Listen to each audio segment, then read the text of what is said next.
అయితే కాదు. కాదు. అండ్ ఇంకా మిగిలిన అంశాల్లోకి వస్తే కనుక మా పవన్ కళ్యాణ్ గారి కాన్స్టిట్యున్సీ నుంచి తన కుమార్తె 2 ఏళ్ల క్రితం మిస్ అయినట్టు ఒక మహిళ తాజాగా తనకు సంబంధించిన ఎవిడెన్స్ తోటి మీడియా ముందుకు వచ్చారు. సో ఇన్ఫ్యాక్ట్ ఇట్ ఈస్ ఆయనే ఈ అంశాన్ని లేవనెత్తి పవన్ కళ్యాణ్ గారు దీనికి ఈ అంశానికి ఉన్న సీరియస్నెస్ని ప్రాపగేట్ చేశారు.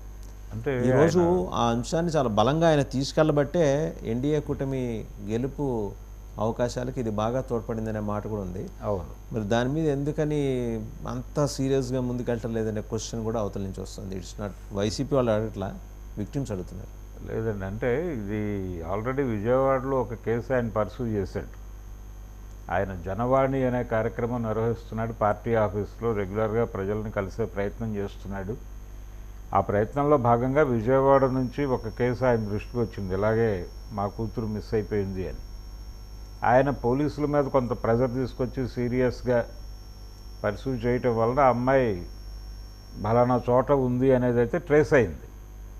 దానికి సంబంధించినటువంటి కార్యక్రమం నడుస్తుండగానే ఇప్పుడు పిఠాపురం నియోజకవర్గం నుంచి ఈ కేసు కొత్తగా ప్రపంచం ముందుకు వచ్చింది.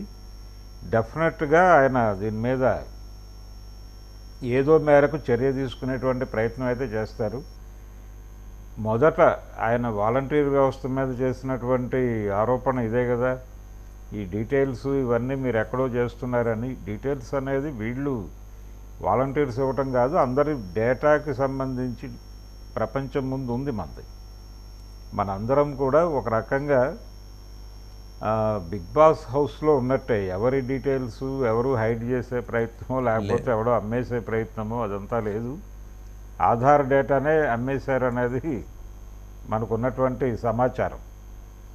అందుకని డేటా చౌర్యము లేకపోతే డేటా ఎవరికో ఇస్తున్నారు అనే ఆరోపణతో లింక్ చేస్తూ హ్యూమన్ ట్రాఫికింగ్ గురించి మాట్లాడాడు ఆయన ప్రధానంగా ఆ రోజున. వాలంటీర్ వ్యవస్థ మీద పవన్ కళ్యాణ్ గారు చేసినటువంటి విమర్శ, అలాగే వాళ్ళు రోడ్ల మీదకి వచ్చి ఆయన చిత్రపటాలను చించి దగ్ధం చేసి కాళ్ళ కింద తొక్కి అలా నిరసన తెలియజేసినటువంటి సందర్భం కూడా చూసాం మనం.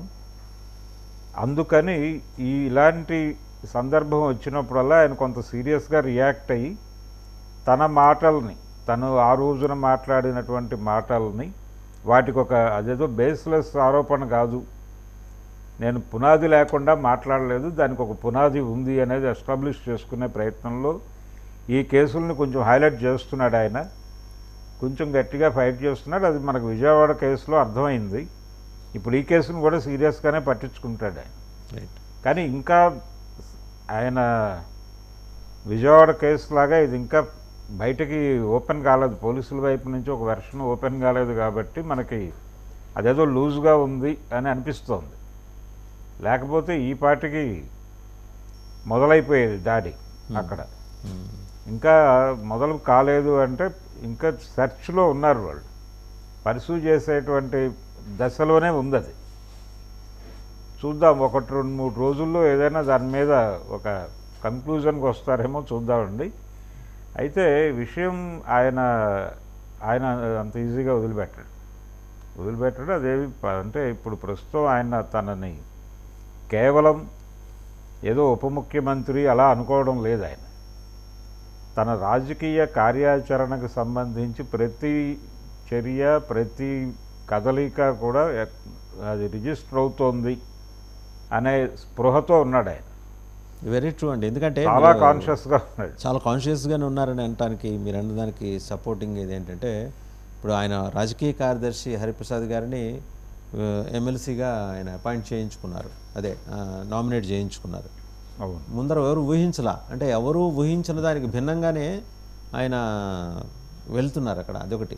రెండోది వారి లీగల్ సెక్రటరీగా ఉన్న పార్టీ లీగల్ సెల్ చైర్మన్ ప్రెసిడెంట్గా ఉన్న ప్రతాప్ గారిని అడిషనల్ అడ్వకేట్ జనరల్గా, అంటే తెలుగుదేశానికి ఏం పోస్ట్ ఉందో దాని సమానమైన పోస్టులన్నీ కూడా జనసేనకి తెప్పించుకునే కార్యక్రమంలో ఆయన చాలా కమిటెడ్గా ఉన్నారు. తన క్యాడర్స్కి తన లీడర్స్కి